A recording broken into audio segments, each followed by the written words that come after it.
She met me at the door with that familiar warmth, bare feet on the hardwood, hair pulled back, apron I never asked for, voice like home. "You're back," she said, wrapping me up. "I made pot roast. You must be starving." I dropped my bags and laughed into her shoulder. "You always act like I was gone a year." "Well, you were," she teased, kissing my cheek. 7 days is a year. We ate.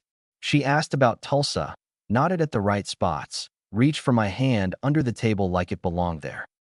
After dinner, she put on a movie and threw a blanket over us. I didn't question anything. I was exactly where I wanted to be. If I'd known where it was headed, I would have cut the night short and started counting seconds out loud. 2 days later, I told her I might be out again in a few weeks. She blinked, smiled, and there was a flash of something I'd never seen in her eyes when I mentioned leaving. Happy. Not, "I'll miss you, but I'll manage." Not relief that our bills were covered. Something else. It flickered and vanished. "You okay?" I asked, spoon clinking against my mug. "I'm great." She slid next to me. "I was thinking, if you're home this long, we should try that place on Maple. The one with the brick oven. Let's do it." We did everything for a week. Dinners, late walks by the river, Sunday morning pancakes. She laughed easier than ever. Every time I reached for my wallet, her hand was already on my shoulder. "I've got you," she'd say, and I'd let her. The next trip came fast. I packed the company laptop and a shirt that didn't wrinkle. In the driveway, she tucked a note into my palm like we were in high school. "Open it on the plane," she said. Motivation. I opened it before I hit security. "You're my man," it read, plus a heart that looked rushed. I texted her from the gate, a photo of the lame sandwich I didn't want. An hour passed, then two. She replied after midnight. "Sorry, babe, fell asleep early. Call me in the morning." That wasn't our routine. Normally, she called first and didn't hang up until I reached the hotel. I called at 8. No answer. I tried again at 9. Nothing. At 11, she pinged. Phone was on silent. "I'm ridiculous." "You're fine." I wrote back, and I meant it. People miss alarms. People miss calls. That night, I sent her a picture from the job site, a metal frame that would be a loading bay. She replied the next morning. "Looks good. Can't wait to see you." 2 beats late again. I told myself people get busy. When I got home, she was a symphony. The house smelled like cinnamon. She had my shirt steamed. She laughed at my stories about the client who insisted on shaking hands after sneezing into his coat. She made a joke about me being indispensable to logistics, and we laughed harder than the joke deserved. 2 perfect days passed, and then she asked it, light as a question about weather. "When are you leaving again?" "Not for a while," I said. "Month, maybe more. We're in planning. I can work remote." She hesitated. "Not long, but long enough for a smart man to put something together." "You're not happy about that?" I tilted my head. "I thought you'd want me home." "I am happy." She smiled quickly, overshot the target, then dialed it down. "I'm thinking how to use all this time. We could finally repaint the living room. Or drive up the coast. We could also sit on the couch and do nothing." She bumped my shoulder. "Don't tempt me." We kept the pace. Dinners, walks, groceries. I convinced myself the weirdness was in my head. Then, a Tuesday afternoon, I got a message from Emily. She's my wife's closest friend, been around since their community college days. Single, sharp, lives in a condo near the library. We talk in groups, birthdays, barbecues. We don't text. We need to meet. As soon as possible. I stared at the phone, the fluorescent lights of my office humming. I typed, "Everything okay?" "Yes." "Tomorrow? 2 p.m., Main Street Cafe. Please." I've learned to handle emergencies with a cool head. I answered, "I'll be there." I didn't tell my wife. Not because of secrets. Because I wanted no background noise in my head. Main Street was half full. People with laptops, an old couple splitting a muffin. Emily was at a corner table, both hands wrapped around a mug like she was trying to warm something colder than her fingers. She looked up as I approached and stood, then sat again like she couldn't trust her legs. "You all right?" I asked, setting my phone face down. She shook her head. "No, and you won't be either." "I'm sorry. Say it straight." "I'm trying." She looked at the window, then back at me. This won't sound kind, but kind isn't working anymore. Plain language helps.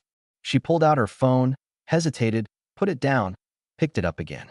I tapped the table. "Emily, breathe." Shoot. Your wife is seeing someone, she said. Not loud. No drama. A statement you'd use to identify a coat at the dry cleaner. I didn't move. You're sure? Yes. You saw her? No. I saw the planning. The bragging. She opened her phone. Screen brightness flashed. A group chat. Names I recognized. 2 from their girls' nights. 1 from the gym. Emily handed me the phone. Scroll. I scrolled. Lines. Too many. The tone was wrong, full of adrenaline jokes and little winks. My wife in the middle of it, offering play-by-plays like she was sharing recipes. The pattern was clear, even if I didn't want to admit it. Time windows, excuses, commentary on the thrill, the assumption that I wouldn't notice. She even tossed a line about me being a traveler, like that explained everything. How long? I asked. Months, Emily said. I kept hoping it would stop. I told her it was ugly. She laughed at me, told me I'm prudish. I'm not prudish. I just have standards. She took a breath. I liked you. As a person, you carry your load. You're decent. Watching you play house while I can't sit on it anymore. Why tell me now? Because she asked me to lie for her this weekend. She wanted me to cover, to say we were doing a spa day. Emily's mouth twitched like the word tasted wrong. I'm not covering. Not for that. You know what this does to my life. Yes. I also know what the last year looked like. Send me everything, I said. She nodded. I will. And what do you want in return? People always want something. She surprised me by smiling. Not mean. Sad. I want you to stop wasting yourself. Later, I might ask for one thing. Not money. Ask later. I will. She sipped and looked out the window. I'm sorry. Don't be. Thank you. I left the cafe like I was stepping off a curb I thought was higher than it was. The air didn't change. The street didn't tilt. But the map in my head redrew itself whether I liked it or not. I booked a lawyer on the drive back to the office. I don't posture. I don't plan speeches. I go to logistics. The attorney was my age, a calm guy named Harlan with a tidy desk. He listened. I showed him Emily's screenshots. He tapped a pen twice and said, "We'll do this clean. Don't confront now. Quietly collect. Hire an investigator. Take a fake trip." That seems theatrical. It's not. It's a schedule. People reveal themselves when they think they're safe. You'll want the timeline, the names, the dates. You'll want no gaps. Then you put your signature on the exit, not hers. I signed what he put in front of me. He gave me a card for a private investigator who looked like your neighbor and charged like a surgeon. I called from the parking lot. The man answered with, "Talk to me." I gave him the outline. He gave me the terms. I agreed. That night I came home with takeout and a steady face. After dinner I said, casual, "I've got a last-minute thing in Denver next week. 5 days." Her fork paused midair. It was half a second. If you blinked you'd miss it. Already? Well, she swallowed. That's frustrating. But we'll make the weekend count. We will. She put her hand on mine. I'll miss you. I'll call, I said.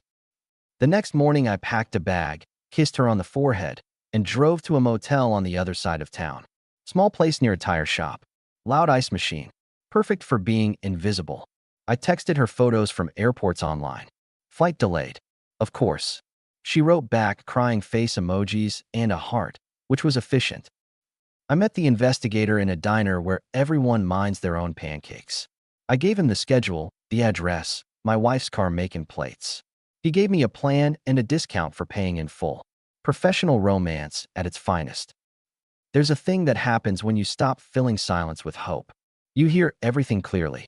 3 nights in the motel, I turned my ringer off and met the guys at Jack's garage. Jack runs a body shop behind an old grocery. We drink there because it smells like rubber and honesty. You look like you fired someone, Leon said. He runs a small gym and thinks in reps. I might, I answered. Mike, a contractor with drywall dust in his hair, tossed me a bottle of root beer like I was 12. What's going on? I told them. Not the drama. The facts. Emily, the screenshots, the lawyer, the fake trip. Mike scratched his cheek. Man, I used to envy you. Thought you had the blueprint. Blueprint was on a napkin, I said. Leon shook his head. People get drunk on attention. The hangover is brutal. Jack didn't talk. Jack never talks. He handed me a shop rag for no reason, like that solved things. It helped anyway. You need anything? Leon asked. I'm good. I took a sip. You'll probably hear noise when this goes public. Keep your opinions to yourselves. I always do, Mike said, which was the funniest thing said all night. Back at the motel, I texted Emily. I kept it plain. Heard anything? She replied, she's happy. That's all I'll say. Are you okay? I'm working. She doesn't deserve you. Not relevant right now. On day 5, the investigator sent me a neat folder in an email, photos of my wife's car parked where it shouldn't be at hours that don't make sense, a man's face next to her at our porch, a name attached to a license plate, a timeline that could be read from left to right without confusion. Dates, times, door opens, door closes, lights, patterns. No commentary. I don't like commentary. I forwarded everything to Harlan. He replied within an hour. Documents will be ready in 2 days. Don't tip your hand until you have everything. Understood. I drove home the next morning without warning. I didn't want to time this. I wanted to stand where I paid the mortgage and breathe like I owned the oxygen. She was on the couch with a magazine. She looked up and did that little startled thing like I'd interrupted a reflex. Then she smiled. You're early. Flights were smooth, I said. I set my keys in the bowl and scanned the room. There was a shape to the cushions like someone had been there. Maybe that was my imagination. A glass on the table with a fingerprint that wasn't mine. Maybe that was me being sharp. Doesn't matter. Truth doesn't need props. How was Denver? She asked. Predictable, I said. Client was late. I had coffee. We shook hands. I came home. She lowered her feet to the rug and tried to hide the way she adjusted her hair. I was going to make chicken tonight. I'm not hungry. Are you okay? Let's do this clean, I told her, and my voice sounded like someone closing a file. Do what? I sat in the chair across from her and took out my phone. I'm going to walk you through a why. Then we're going to go to logistics. Ready? She didn't move. You're being intense. I have a lot of material. I opened the email from the investigator and held the screen where she could see it without coming closer. Date, time, location, repeat, repeat again. Her face changed shape. That's the best way to put it. The brightness went, the calculation arrived. She stopped blinking, then blinked too much, then stopped again, like her brain was cycling through programs and none were loading fast enough. You hired someone? She asked. I hired accuracy. That's creepy. No, that's me being done guessing. She stood up, sat down, stood up again. I can explain. Don't, I said. I already tested your emergency exits. You don't need them. We both know what this says. You don't know anything, she tried, but her voice didn't have any air in it. I didn't raise mine. I know names. I know habits. I know the afternoon you told Emily you were going for facials, and you didn't. I know the day you texted the group chat about the rush, like you were ordering dessert. I have the screenshots. If you need me to read them out loud, I can. She went quiet. Her face relaxed in a way that looked incorrect on a human being. She sat back and folded one ankle over the other like we were in a hotel lobby. So what? She said, and there it was. The mask on the table.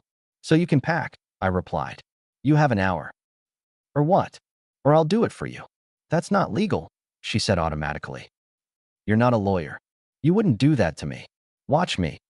There was a long pause. Then she smiled, not sweet, not sorry. Cold like an empty fridge. You really thought someone like me could love someone like you? I didn't answer. I'm not obligated to feed anyone lines. 6 years, I said finally. Why? She shrugged. Because you pay for a pretty life. Because you were out enough to keep it simple. You made it easy. She tightened her ponytail. You're not the only one who likes options. Good, I said. Then you'll love the one I made for you. I stood and pointed at the closet. Top shelf. There's a blue duffel. Fill it with what you can carry. Everything else we'll inventory later. She laughed. You're being ridiculous. You have 58 minutes. You don't get to do this. I already am. She stared at me like a student trying to decide if the teacher is bluffing. Then she muttered something under her breath and went to the closet. Hanger squeaked. She came back with the duffel and started tossing clothes like she was at a clearance bin. I'll be back, she said, not looking at me. This is my home too. Not for long. You can't stop me. You'll find out, I said. I texted Harlan. Initiated. Lock's changing today. He replied. Good. Bank next. While she packed, I called the locksmith. How fast can you be at my address? He said an hour. I said 30 minutes and added a tip. I logged into the bank, made the necessary separations. Separate account. New passwords. Cards paused, then resumed with my name only. No speeches. Just clicks. She zipped the duffel and stood in the doorway with an expression I'd never seen on her. Calculation chewed into something like pride. You'll crawl back, she said. You're not built to be alone. I'm built to be respected, I replied. She scoffed. Same thing. Not even close. She opened the door. See you soon. No, you won't, I said, and shut it behind her. The click of the latch was the only ceremony I needed. The locksmith came and did his job while I answered a couple emails from work. He was chatty. Break up, he asked. I get a lot of these. Logistics, I said. After he left, I blocked her on everything. Not as a tantrum, as maintenance. Then I sat at the kitchen table, looked at the empty chair across from me, and deleted our dinner calendar from the big whiteboard by the fridge.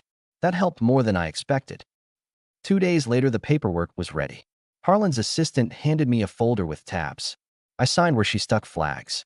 It felt like renewing a license. She tried me from unknown numbers. Voicemails with nothing for 10 seconds, then a soft cough. I didn't return any. 10 days out, the tone changed. Short messages through mutuals. She wants to talk. She says it's a misunderstanding. She says she's scared. Emily texted. She's spiraling. I'm not a counselor, I wrote back. I know. 2 weeks out, my wife tried a new angle.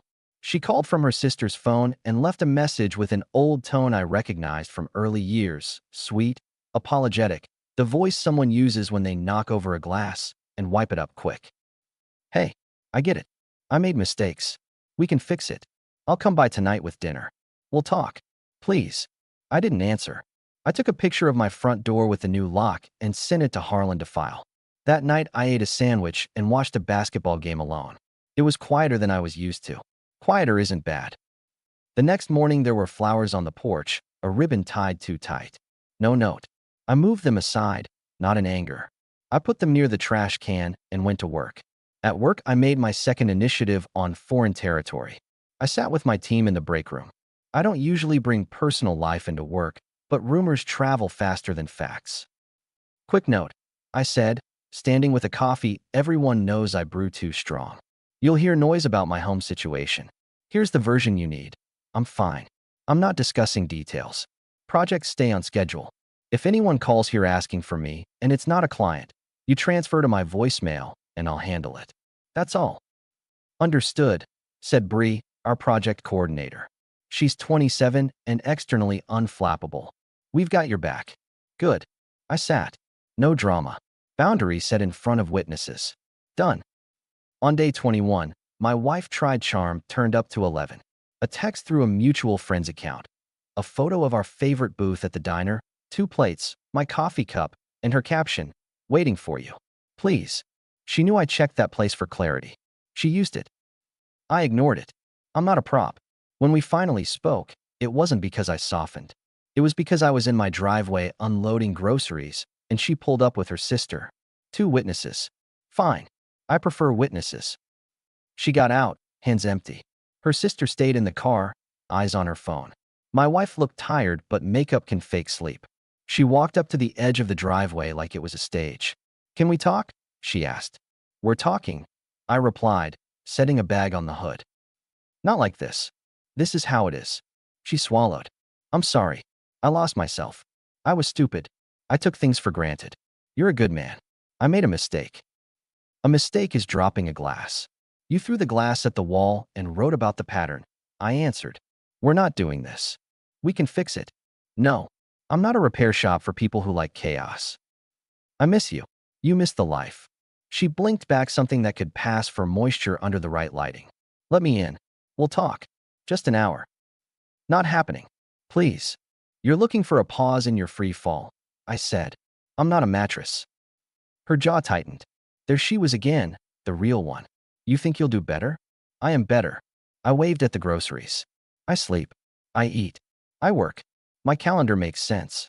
My phone is quiet on purpose. That's better. She stared at me and then did the groan I'd heard once or twice when I didn't play along with her timing. You're impossible. No, I said. I'm consistent.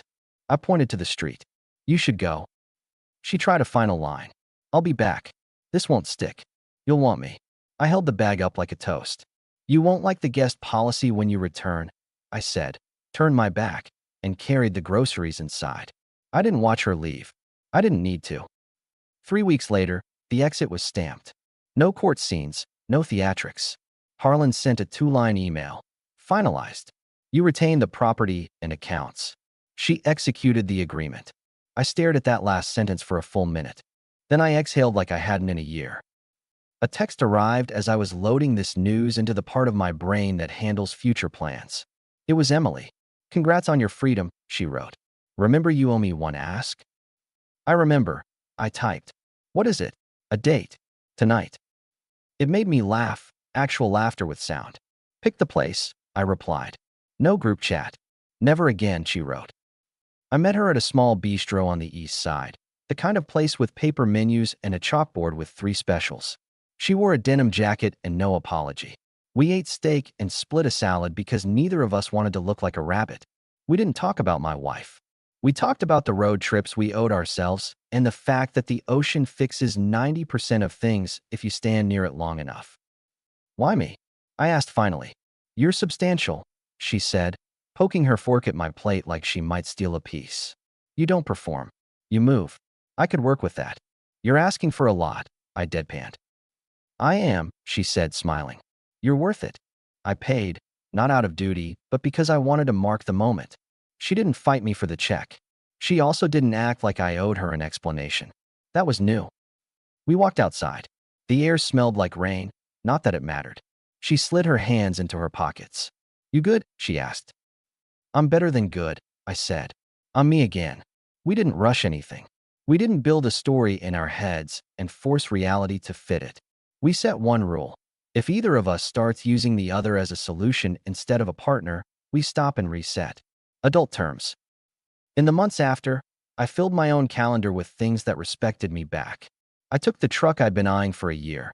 Nothing flashy, but mine outright. I finished the deck out back with Jack on a Saturday. Leon roped me into a charity 5K, and I wheezed my way through it, and then ate a burger without talking about macros. Mike and I built shelves in my garage, and he did all the precision cuts because I never measure right. My house grew quieter in a way that made the furniture look like it always belonged to me.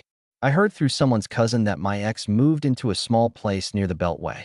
She changed jobs twice. The man she'd been entertaining wasn't as constant as he'd seemed in her group messages. Shocking. I didn't chase details. People who live on adrenaline always run out of road. Every once in a while the guy who used to think love meant absorbing impact, get asked if I'm angry. I'm not. Anger is stage time. I don't audition anymore. If there's a moral here, it's simple. Pay attention to the moment the smile doesn't match the words. When someone claps louder about your absence than your presence, don't ask for a speech. Change the schedule. Separate the accounts. Pack the silence with action. Respect isn't a discussion. It's a policy. The night I got Emily's first message, I thought it would tear the house down. Turns out all it did was turn on the lights. And when you can see, you move better. We still sit at that diner sometimes. The same corner booth my ex used for her performance once. We order coffee strong enough to polish metal and talk about the next trip we'll actually take, not the ones I pretend to take. Emily will tap her finger on the mug and ask me if I'm ready to get out of town for the weekend. I'll answer with a look that says yes without wearing the word out. I keep my rules taped inside a cabinet in the kitchen, not for drama, just to check myself. They're short. Don't wait for respect. Don't announce boundaries, enforce them. And when you see someone smiling at your suitcase more than your face, pack anyway, but put your name on the door before you go. The last time my ex contacted me, it was via a mutual who didn't know better. The message wasn't even a message. Just a forwarded photo of a sunset with a caption about time healing everything. It doesn't. Time doesn't fix disrespect. Decisions do. So here's the last thing I said to my ex, spoken months ago, the day she stood in the driveway and tried to turn the lies soft. You don't live here anymore. That was it. Not a metaphor, not a threat. A line. It holds. Emily and I got in the truck last weekend and drove south with no playlist and no grand plan. We stopped when the water appeared. We stood there and let the waves do their endless job. She bumped my shoulder. You don't say much, she said. I say what counts, I answered. Good, she replied. Keep it that way. That's the point. Not to win anything. To live in a place you can hear yourself and like the sound. To choose someone who doesn't clap when you leave. To keep your schedule and your name and your rules tight enough that nobody can scribble on them. I slept hard that night. Not because the house was full, because it was mine.